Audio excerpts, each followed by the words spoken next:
What if the sweet twang drifting from your radio were never as innocent as it sounded, but instead the polished tip of a blade forged in back rooms, thick with cigar smoke and whispered threats? Picture a stage bathed in neon where every perfect chord hides a contract signed with men who never appear in liner notes. Before spotlights, standing ovations, and platinum plaques, invisible deals carved the careers of country giants. The closer you stare into that bright glare, the darker the backstage feels, until the glow that warms your heart suddenly illuminates corridors where protection rackets mingle with triple-filtered bourbon and untraceable cash. Eddie Arnold grinned like a Sunday preacher, immaculate suit pressed, every hair disciplined. On paper, he seemed too pure for scandal, yet old Nashville bartenders claim he moved through town flanked by invisible protection, a phrase whispered whenever drinks began to loosen tongues. These protection crews, the story goes, were dispatched by power brokers who kept their betting slips with men called Uncle only inside FBI briefings. They pressed radio programmers, sweet-talked venue owners, and pushed rival crooners out of prime time, ensuring that Eddie's velvet voice never found a closed door. Fans admired how clean his boots stayed. Skeptics wonder if someone else wiped the mud away before he stepped outside. Jim Reeves was christened Gentleman Jim for a voice smooth enough to calm thunder, yet the turbulence came after his single-engine Beechcraft spiraled into Tennessee woods in 1964. In probate court, grieving relatives anticipated closure, but what surfaced instead were ledgers tying Reeves's managers to laundering operations already under federal microscope. Shell companies in 3 states claimed slices of his royalties. Subpoenas suggested the paper trail was designed less to pay widows and more to rinse cash from Midwest card rooms. Reeves's velvet baritone still echoes from jukeboxes, but every note trails a ghost ledger line leading to addresses no map will show. Red Sovine, king of truck stop tragedy, could turn an 18-wheeler CB call into opera. Yet the promoters steering his marathon tours were blacklisted by the Bureau of Narcotics for letting syndicate money hop state lines under the guise of advanced ticket sales. Sovine told reporters he simply signed contracts, but retired agents claim those dotted lines were drawn in blood ink, visible only under a courthouse subpoena. Night after night he crooned, "Teddy bear," while wolfish men in corner tables toasted each tier and counted each bill, certain the troubadour on stage would never ask whose pockets really jingled. Johnny Paycheck was the barroom poet of bad decisions. After one too many dust-ups, mainstream labels shunned him, and the only people willing to bankroll sessions answered to nicknames like Ice Pick and Skins. Their dance hall doors squeaked rust and menace. They advanced paycheck cash, demanded relentless gigging, and muttered consequences if he failed to appear. Some say his gravelly confessionals about courtrooms and hard time were less creative writing and more real-time status reports to unseen wardens who carried no badges yet enforced every deadline. The outlaw lifestyle looked good on posters. Backstage it resembled probation without a judge. Jerry Lee Lewis hammered pianos into submission, and more than one bartender swore sparks flew from the ivories when he stomped. His tour map reads like an indictment sheet. Clubs later seized in racketeering sweeps. The killer blew into town like a hurricane, torched the room, demanded cash up front, then vaporized hours before dawn raids. Local cops muttered management never pressed charges because management feared bosses who owned both the club and the courtroom. Jerry's frantic glissandos masked a quieter melody of high-stakes IOUs and backdoor escapes. Hank Williams Jr., heir to a dynasty built on sorrow, learned early that some producers and promoters doubled as gatekeepers for hush-hush poker rings. Teenage Hank played rooms where bookies set up 2 floors above the dance floor. Decades later, those same names surfaced in congressional hearings about chart manipulation. Hank Jr. eventually reinvented himself as a self-made survivor, yet insiders insist the earliest rungs of his ladder were hammered into place by unseen carpenters who billed by favor rather than cash. Willie Nelson's braids and beat-up guitar scream outlaw folklore, yet during the 80s his most crucial stages were casino ballrooms, whose ledger books could fell an auditor. Reeling from IRS demands, Willie accepted residencies hosted by impeccably tailored gentlemen everyone else called Sir. Gamblers claimed pit bosses hummed along to Blue Skies while calculating how many chips his draw added to nightly skims. Later, legends say a mirrored counting room kept a framed photo of Willie on the wall, not for adoration, but as a lucky charm for off-book profit. Merle Haggard's journey from San Quentin convict to working-class prophet is the stuff of textbooks, yet managers guiding his ascent were later subpoenaed in a West Coast dragnet. Their offices linked nightclubs, shipping unions, and ghost accounts. Haggard avoided charges, but depositions revealed his signature on agreements channeling fees through entities with no fixed address. Fans cheered Okie from Muskogee, unaware every encore might have doubled as an alibi for men negotiating plea deals. George Jones was country's raw nerve, a man whose voice soared while his finances cratered. Bankers feared his name, but mob-friendly venue owners treated him like kin. They handed advances big enough to erase yesterday's bar tab, then added interest nobody dared articulate. When federal wiretaps captured managers plotting to keep our possum indebted, agents realized habitual lateness generated more renegotiation fees than ticket sales. Maybe showing up late was a business plan, not a vice. Waylon Jennings made Rebellion a silver screen brand, yet the billboards never revealed who financed the image. Arena dates were guaranteed by promoters once indicted for trafficking stolen appliances alongside amplifiers. Roadies spoke of freight crates nobody opened. The outlaw narrative sold millions, but somewhere between highways a different cargo paid the true bills. Loretta Lynn built her legend on coal dust honesty, yet the moguls guarding her empire wore lion-shaped cufflinks and spoke like investment bankers. Years after her first Grammy, inspectors uncovered bribe schemes steering zoning variances toward investors tied to her production company. Loretta thanked friends in high places. Critics wondered what those friends expected beyond a handwritten thank you. Tammy Wynette belted heartbreak anthems that rattled chandeliers, yet offstage lay unpaid debts from whirlwind tours. When banks threatened foreclosure, a council of Nashville power brokers swept in, paid everything, and vanished like stagehands. Those men resurfaced when a publishing firm they controlled was busted for washing foreign licensing money. Tammy claimed shock, but auditors longed to ask how debts vanish without strings. Conway Twitty's smooth baritone let him hop from rockabilly to adult contemporary, complicating any investigation. Yet analysts reviewing his estate found odd transfers to Caribbean front companies sharing mailboxes with laundering shells. Attorneys cited international tax planning. Prosecutors suspected a cleaning service that scrubbed more than floors. Marty Robbins balanced cowboy ballads with stock car adrenaline. Vegas lounges loved him because gamblers stayed for El Paso and kept tossing chips. Investigators later proved those lounges skimmed 8% nightly and sent it upstairs. Marty's handwritten set lists became exhibits, showing how encores synchronized with peak betting cycles.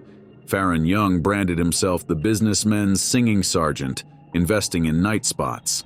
Task Force reports tagged several Western swing saloons as card-sharp havens. Locals recalled Farron greeting guests while off-duty sheriffs provided security. Some sheriffs later lost badges for accepting envelopes thicker than a double-neck steel guitar. Buck Owens, architect of the Bakersfield Sound, privately groused about Nashville's corruption while cozying up to promoters along Highway 99 who offered back-end percentages. Those promoters were later linked to contraband slot machines and shipments of coke disguised as amplifiers. Buck claimed ignorance, but tour memos demanded blackout crates delivered straight to the stage door. Porter Wagoner's Technicolor suits dazzled, yet accountants crafting his royalty reports made sense only to mathematicians with law degrees. Investigators probing East Coast gambling found his publishing revenue mingling with funds from a racing wire service. Porter's lawyers called it an innocent investment. Opposing counsel dubbed it the shiniest money we ever stumbled across. Dottie West embodied glamour with a gambler's grin, gliding between recording booths and penthouses. A former casino hostess recalls Dottie arriving with escorts flashing lapel pins shaped like crows, the sign, she claimed, of a cartel that solved disputes before sunrise. Dottie swore they were just courteous friends. The FBI disagreed, yet never proved otherwise. And Elvis Presley presided over it all. Colonel Tom Parker, born Andreas Van Kuijk, allegedly fled Europe one step ahead of manslaughter rumors and spent decades befriending men who pulled strings without fingerprints. When Elvis signed his Vegas residency, journalists spotted escape clauses benefiting casino shareholders tied to East Coast families. Detractors called Parker a puppet master. Admirers said he simply understood that fortune favors the well-connected king. Across decades, federal archives filled with case files stamped "confidential music." Agents assigned code names such as Songbird, Rhythm, and Gold Record to singers they shadowed from dressing rooms to Learjets. Memos caught promoters bragging that a hit single could launder twice its recording budget if the right men handled the tour cash. Corruption wasn't a rogue pothole. It was a parallel highway paved beside every billboard, running from Memphis basements to Vegas penthouses. One redacted report trails 3 venue managers swapping stories over hash browns at a truck stop. They laughed about booking George Jones and Johnny Paycheck on consecutive weekends so they could double-dip the skim. Another file describes a Beale Street attic craps game where an executive from Red Savine's agency lost 40 grand, then signed away half a tour to cover the debt. None of it reached Variety, yet each nudge altered careers fans thought fueled only by talent. Whenever Willie Nelson's Scarlet Bus rolled under the Strip's glare, casino bean counters added bodyguards, not for Willie, but for the counting room where silent bankrolls entered battered briefcases at 3:07 a.m. Meanwhile, Buck Owens filmed a variety show with a cameraman later unmasked as a private operative, cataloging which VIPs occupied balcony seats, not how many times Buck flashed that famous grin. The singers were never helpless puppets. Their draw jammed highways, their charisma could tilt public mood. Underworld outfits honored one creed: protect the star so the star protects revenue. Loretta Lynn sometimes received midnight calls advising her to skip a haul because inspectors drop by tomorrow. The voice sounded paternal. Protection often fits like affection when the hidden cost stays invisible. Every tale sparks the same uneasy question: what did the artists truly know? Dottie West warned that prying too deep makes the melody go sour. Marty Robbins answered rumors with a riddle: if the horse wins, does the jockey need to know who fixed the track? Such quips suggest a pragmatism born from survival instincts where saying no could erase airplay, tours, and reputations overnight. Some brushes remained unforgettable. Eddie Arnold once opened his guitar case in 1954 and found 10 crisp hundreds plus a card that read, "Keep shining." He pocketed the cash, closed the lid, and played on. Decades later, Hank Williams Jr. encountered the same bargain. Less overt menace, more non-disclosure contracts with ruinous penalties. The machinery evolved but never disappeared. Prosecutors trimmed heads from the Hydra, but replacements arrived wearing Armani instead of sharkskin. When aging bosses died in prison, heirs launched consultancies with glossy branding. Midnight cash still swapped hands. Briefcases bore bank logos and GPS tags. By the time subpoenas landed, corporations dissolved and reformed in Delaware before breakfast. One anecdote loops back to Elvis. In 1974, a rookie reporter cornered Colonel Parker about whispers that slices of Presley's box office bypassed the books. Parker tipped his hat, murmured, "Some numbers sing sweeter unsaid," and kept walking. Legal threats buried the quote. The reporter shifted to writing travel brochures. Parker's grin stayed fixed like neon. Hidden footnotes keep surfacing whenever a new box of forgotten affidavits lands on some clerk's desk. One affidavit from 1971 recounts how a Chicago fixer nicknamed Laces met Farron Young, Porter Wagoner, and an accountant called the Professor at a Shreveport motel. Laces offered to bankroll a cross-country package tour if every venue hired his security consultants. The singers agreed, thinking they were buying insurance against rowdy crowds. Months later, those consultants were indicted for running merchandise skims and unlicensed gambling in the very halls where "Hello Walls" once echoed. A sealed transcript records a 1966 backstage dispute between Red Sovine and a promoter tied to the Dixie Mafia. Sovine wanted an extra point on merch. The promoter offered instead parking lot profits under the hood. Witnesses heard a trunk slam and saw a crate of untaxed liquor, then watched the argument vanish into a round of late-night toasts. Papers praised Sovine's heartfelt encore the next morning. Nobody mentioned the convoy of trucks that rolled out at 2 a.m. loaded not with amps, but barrels. A retired Texas marshal swears that in 1983 he ferried George Jones from county lockup to a courthouse. Midway, a sedan slid beside the cruiser. The passenger flashed a badge the marshal didn't recognize and said, "The possum's file is closed," then drove off. When the marshal reached the courthouse, the docket entry had vanished, and Jones was free to play that evening's sold-out show. Merle Haggard's widow once revealed a letter addressed only to "the poet," postmarked Tucson. It arrived the week Merle declined a casino residency. Inside was a single red poker chip, and the line, "Thank you for honoring the handshake." She keeps the chip locked away, unsure whether it symbolizes a debt avoided or a warning he wisely heeded. Not every encounter ended quietly. In 1991, a fire gutted a warehouse holding Buck Owens's tour gear. Officials blamed wiring. A private investigator hired by the insurer noted accelerant traces and coke residue on a pallet of guitar cases. Rumor claimed the blaze flared 30 minutes after Buck's manager backed out of a silent partner royalty deal. The case closed, payout issued, and everyone moved on, except the investigator who keeps photos of charred frets pinned above his workbench. Tammy Wynette once waltzed into a bank holding a single-page letter co-signed by lawyers instructing the branch to clear her overdraft via funds wired from Nevada. When the teller hesitated, Tammy calmly dialed the number herself, handed over the phone, and said, "Tell them you're slowing, stand by your man." 15 minutes later, balance restored, Tammy tipped her hat and left. The lawyers never invoiced. The wire origin remained sealed by court order.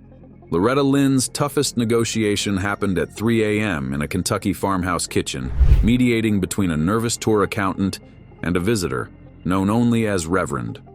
The Reverend insisted on a marketing fee that exceeded the contract. Loretta poured black coffee, sliced blackberry pie, and sang a lullaby so soft the men forgot to argue. By dawn, the fee was halved. The Reverend departed smiling, and Loretta's accountant swore he'd witnessed diplomacy worthy of a UN summit. Even Elvis paced hotel carpets over deals gone sideways. Rumors swirl that a month before his first Vegas season, Colonel Parker hammered out a clause guaranteeing casino bosses would funnel chips to tables where loyalists would win enough to pad weekly grosses if ticket sales dipped. Historians debate that paperwork, yet veteran dealers recall a curious streak of Southern gentlemen enjoying extraordinary luck during Elvis weeks. Threads like these form a triangle linking talent, influence, and hush money. Every chord struck on stage vibrated along invisible lines and demanded a silent fee. Sometimes the price was only a handshake. Other times it looked like a smoldering warehouse or a red poker chip mailed in silence. The music survives not despite the darkness, but because of it. People crave songs that taste of both honey and gunpowder. These legends delivered exactly that, whether they intended to or not. So next time a vintage record crackles through your headphones, hear the footfall of bodyguards outside the studio door, feel neon-warming velvet suits, and smell the distant bonfire where ledgers burn. Somewhere beyond the final fade-out, a new artist is shaking a silent hand, still believing they're the one who'll stay clean. If you enjoyed this video, like and subscribe, and also click the next video shown on your screen.